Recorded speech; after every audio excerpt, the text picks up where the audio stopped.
All right, cool. That is it for the gaming news and discussion. We are moving along to the question and answer part of the show.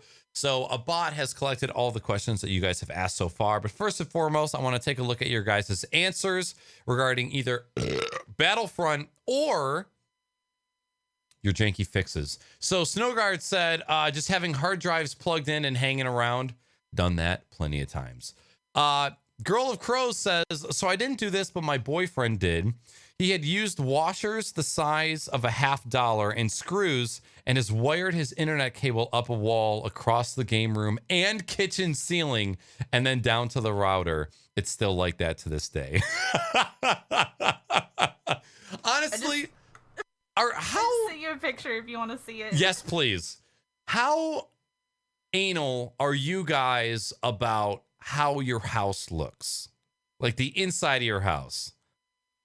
Salty, I see you waving. You can answer. I'm way up here. That's super anal. Other than this room being a clusterfuck, the rest of my house is all right. Okay. I'll put it to you this way. When you talk about wiring, I crawled around in my attic when it was 97 degrees outside, running the network for this house, so it would all come into this closet back here. Just how I like it. That's how I feel about cable management in my house. Dedication. I'm pretty uptight. I mean, in the sense that it can't be a total mess. I mean, I get on my son if he has, too many toys downstairs. I tell him to put his toys away. Like, I don't care if he plays with toys downstairs, but I get annoyed if he leaves toys all over the place and shit. Like, I'm the firm believer that there's a place for everything, So when you're done using it, you put it in its place so you don't have shit all over the place, And that's kind of how I am in my office too. Like, this is probably the messiest room in the house, and it's not that messy. I mean, aside from my son's room, of course, but the rooms that I spend time in, I'd say this may be just because just the way I have my desk set up. There's no way for me to really hide a lot of the wires and stuff like that. You know what I mean? But not bad. Yeah, I'm kind of I wouldn't say I'm a neat freak, but I'm like an 8 out of 10 cleanliness, I would say. Amber's giggling for those that are audio listeners. Okay, so this space back here is literally the cleanest thing in the house right now. I even have like a pile of shit right here that is not usually in frame that you can see. So that's how I'm living. Weenie and I are terrible adults when it comes to house cleanliness. It's bad. There's food, like there's bottles and food in my room. There's bottles and food in the living room because we don't have a dining room. We eat all of our meals at the coffee table in the living room.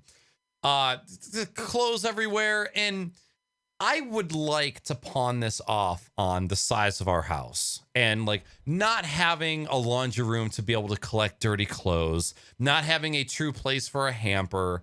Like our house is made up of a bunch of hallways. Any space that isn't a hallway is taken up by furniture, desks, computers, all that stuff.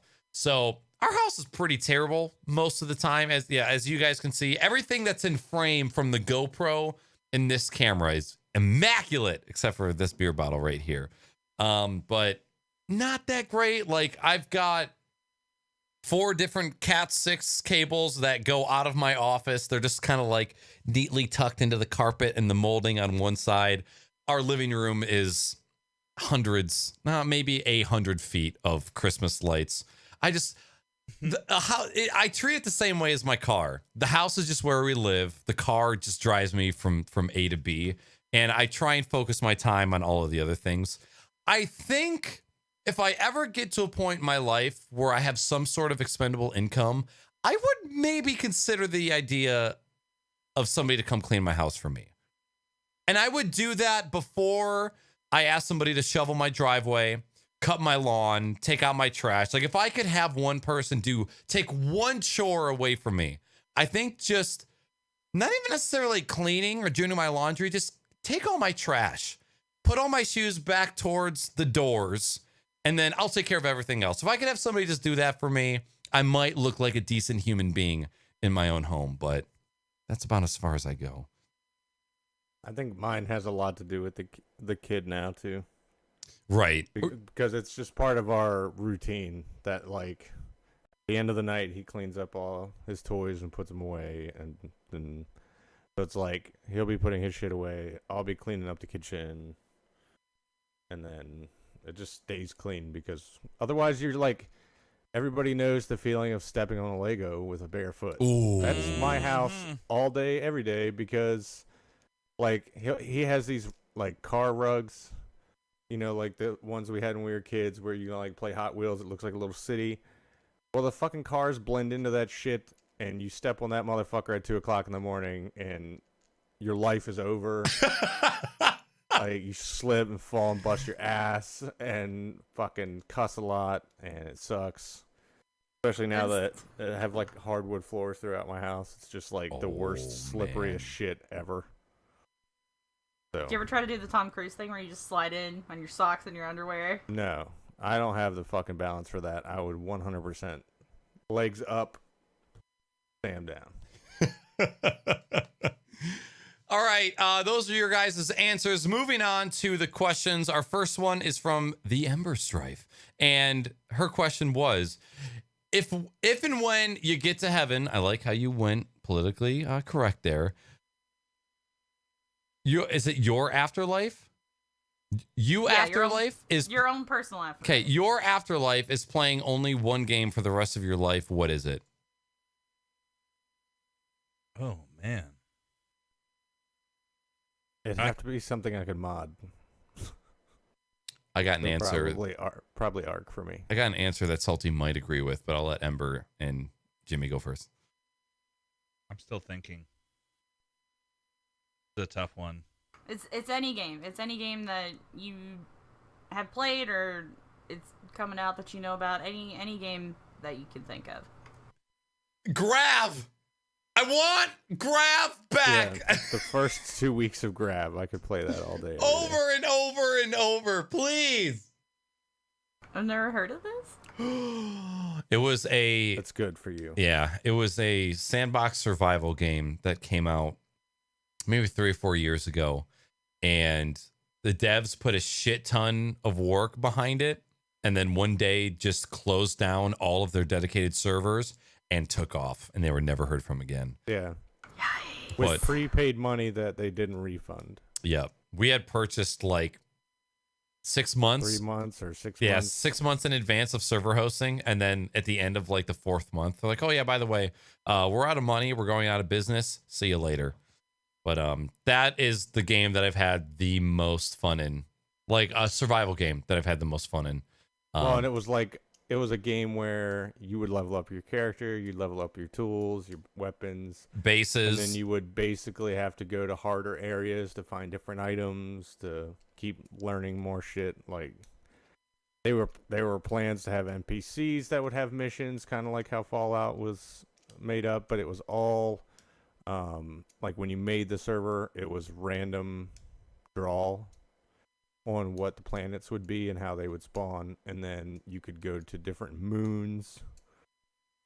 It was great. It was so fucking great, and they killed it, and I hate them. I would have to say it might be it'd have to be a game that was multiplayer. But it'd also need to be some type of game that was expansive and potentially to be able to mod. I might have to say No Man's Sky, because that game, I mean, it's procedurally generated. It's it's multiplayer. There's tons of different things to do, and yeah, I could see myself playing a game like that for tons and tons of time. So yeah. Okay. Surprised you didn't go with Battletoads. Oh shit! Fuck that guy. What about you, Ember? I think I'm gonna have to go with WoW. Okay. Like if I could, because they keep releasing content for that game, if I could like have all the content as it comes out. But even if I just had to pick a spot in the game and play it like that for a while, I could probably do that too. Okay. Next question from Cube Wins. If you end up in hell, which game would Satan force you to play for the rest of eternity? I'm just going to say mine first. Jack and Daxter 2. Fucking Jack and Daxter, man. I'm leaving! Or getting over it, even though I kind of like getting over it. Yeah, that would not be hell for you. Yeah. I think that might be purgatory, but not hell. Yeah. Good call. There's a game that came out for the original NES that I got. It's called it's made by Capcom. It's called Street Fighter 2049 or something like that. Like it's in the future, but it's like the shittiest platformer slash whatever. Like it's terrible. Like it is just not a good game. And I tried. Like I saved money to buy this game. Like I did work when I was a kid to save the money to buy this game because I thought, yeah, Street Fighter, yeah, because Street Fighter was kind of all the rage around that time.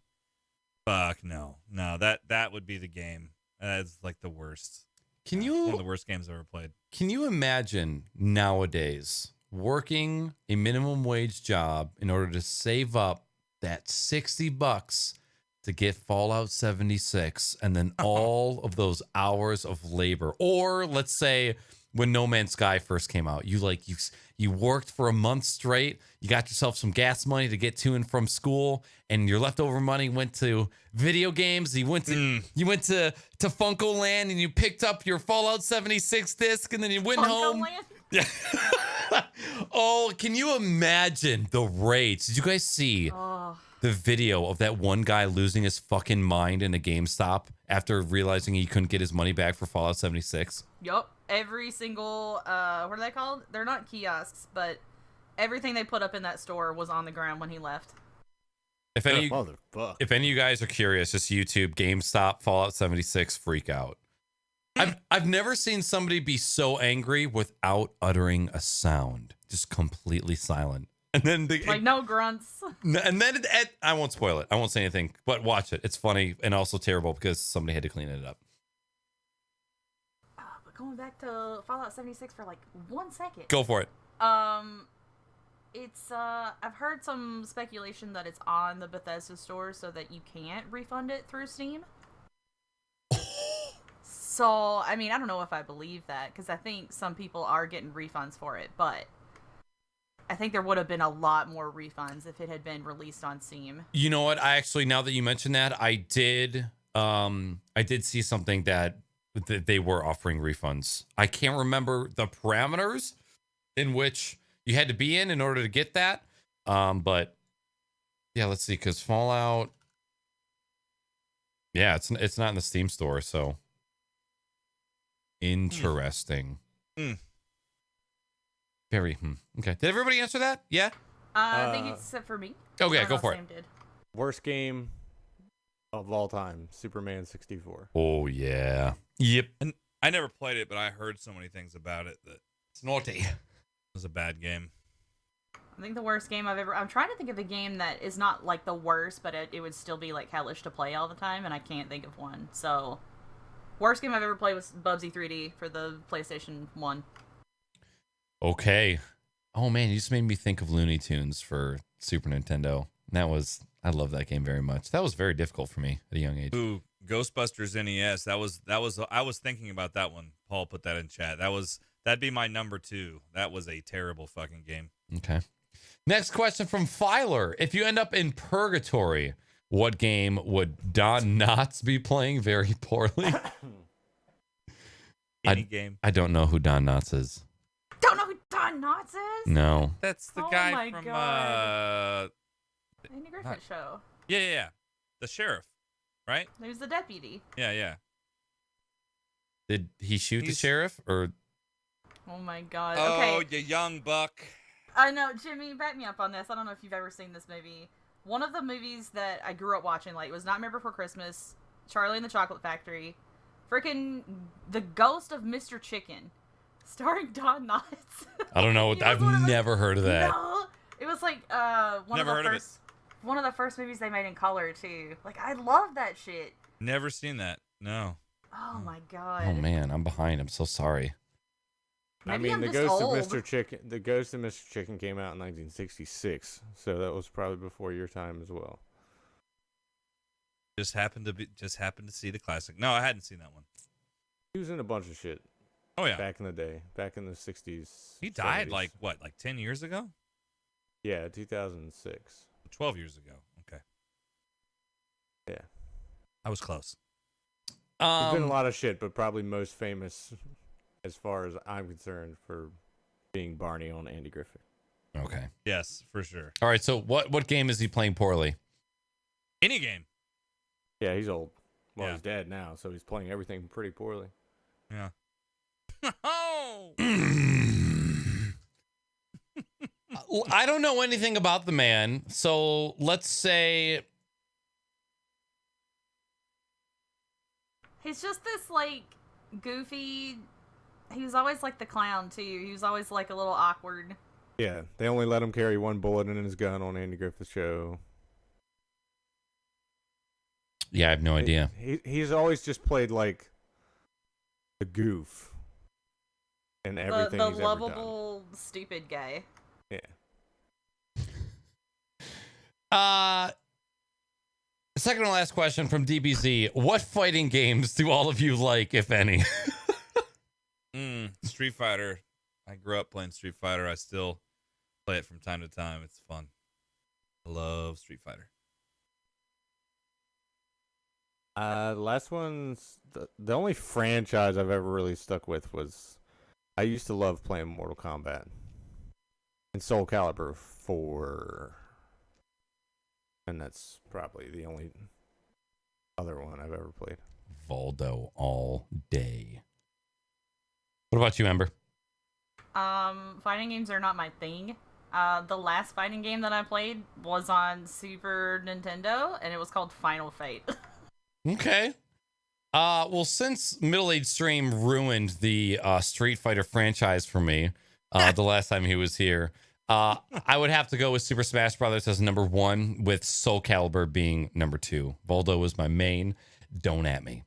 Last question from Gigantic Gem. Do you feel like alphas are ruining gaming? Do you feel compelled to play the game again? Yeah, I think alpha AAAs are fucking ruining AAAs. I don't think alphas are bad at all. Agreed. Subnautica and The Forest both started out being in early access for years, and it seems like all they've done is made it better. Yeah. Ark as well. Ark was Astroneer. the worst fucking optimized game ever created, and it's been going strong for like 4 years now. Yeah. I think you just have to put the right amount of pressure on the community, because any kind of early access, you're asking for as much feedback as possible from your community. So as long as you treat your community with respect and you listen to them, then there's no problem with it. Yeah, I've been with Astroneer since alpha, and that, like, the amount of optimization and feature adding and like shit, the amount of times I've had some of their devs in my chat just hanging out, gathering input, figuring out what we liked and disliked. That's what I'm fucking talking about. Well, and that's why I say you don't need $100 million game studios. They should already have that shit covered in-house. Yep. That's why they always had testers and all that other shit. I'm beginning into question whether Bethesda even has a QA team, let alone uses them properly. Right. Probably not. I mean, no offense, everybody was nut sack deep on Bethesda after Fallout 4 came out, and then it was just like that was mainly because they hadn't put out a Fallout game in 5 or 6 years or whatever it was. But it's just like I don't think they've proven really much of anything since then. Right. And that's the same thing with most of these big studios. They're all just trying to fucking be the next flavor of the week. Mm-hmm. Nobody's trying to put out anything anymore that's thoroughly vetted, tested. It's just like, let's just throw a bunch of shit at the fucking wall and see how many people bitch about it on Twitter, and then backpedal, and then come back out with one new feature so that everybody keeps our shit and doesn't refund it, and backpedal again. Also, here's some skins to keep you guys calm for a little bit while we do some work. Fucking dumb. Yeah, I don't have a problem with alphas if a game is released with an obvious label that it is an alpha, and they say, hey, we can't really make it unless you guys kind of eat shit for a little bit and help and play our broken game until we get it to where we want. Cheap. And cheap. That's the key as well. Again, like Jimmy said, with Astroneer, I think Weenie and I paid maybe around $10 to $12 for Astroneer when it was an alpha, and we dropped 40 to 50 hours before it was even out of alpha. And it's games like that that make me appreciate early access, because it gave somebody like the developers of Astroneer a chance, and I thoroughly enjoyed my time. The fact of the matter is, it's one of those, this is why we can't have nice things, where it's abused so much. Like, the amount of games that I've been burned by regarding early access heavily outweigh the games that have done it right. I'm trying to think of a big game recently that I was like, yes, this is a game that has done early access right. And it is slipping my mind right now. Fuck. Couldn't tell you, buddy. What's a pretty large early access game that, The Forest. The Forest is one of those games that has come such a long way from being original. But there's another game that's in the back of my mind that I'm going to think of when I'm trying to fall asleep later. That was like, yes, these people did it right, and now I can't remember what it is. It's gone. It's gone forever. Yeah, there's good and bad ways to do it. I don't think I should be paying a shitload of money to be playing a broken or severely far from finished game. I mean, when I bought Ark, I bought it for, I want to say $17, and it was in fucking alpha for over a year after that. I had 600 plus hours before it ever even went live with the real version. That needle ran real deep. That motherfucking game doesn't owe me shit at all. That's... And I've since bought all the DLC they've put out for it, because it could be done in other ways. Like, because it can be modded, you can make these types of games through code, but pay $9-10 to basically have a brand new version of the game in front of your face. I bought three or four, maybe four of them. I would say that one of the best companies who learned from their mistakes, and like one of the best comeback stories ever, No Man's Sky. I mean, they really went, oh my God, they could have just took off and said, well, that's the last of that. But they worked their ass off for another 2 years and then came back with a really, really good product. And I say that I only played the new release one time, but that one time of 8 hours straight was a really fucking good time. And like, to this day, I'll just say hats off and round of applause for Hello Games, because they ate more shit than I've ever seen anybody eat, and they turned around and they stayed true to their hearts and believing they wanted to just make a good game for people. And in my opinion, they came back and they did that. Yep. And it wasn't completely their fault that it got so hyped up in the first place. It was their fault for not like calming it down and be like, no, that's not what we have in our game, instead of just like going with it and be like, yeah, sure. Right. But not like really like an Apple you're holding your phone wrong moment where it's like, no, we made what we said we were going to, you're just playing it wrong. Yeah, fucking stupid. But they really stuck it out and came back and really worked hard to deliver the product that they said they were going to. Yep. One of these days I'll get back into No Man's Sky. I still have the desire to, just don't have the time, is what it comes down to. Yeah, I haven't ever played it. I was like fully off the hype train, like I said at the beginning of the podcast, but like, it's a fun game. I just played it, some of the update recently, but it's like they've added so much stuff to the game. I almost feel like I need to start over again. You know what I mean? Like, I feel like I need to just start over. And even though the beginning is a lot of it's the same, but I feel like, especially because it had been so long since I'd played it last, and I'm like, well, kind of forgot what I was doing and da da da. I'm like, I might as well just start a new game. Yeah. You know, Are you playing on PC? I'm both. I'm Okay. playing it on both PS4 and PC. I have it on both. Okay. It plays really well on PS4, surprisingly. Yeah, watching you before I purchased the game, I can agree with that.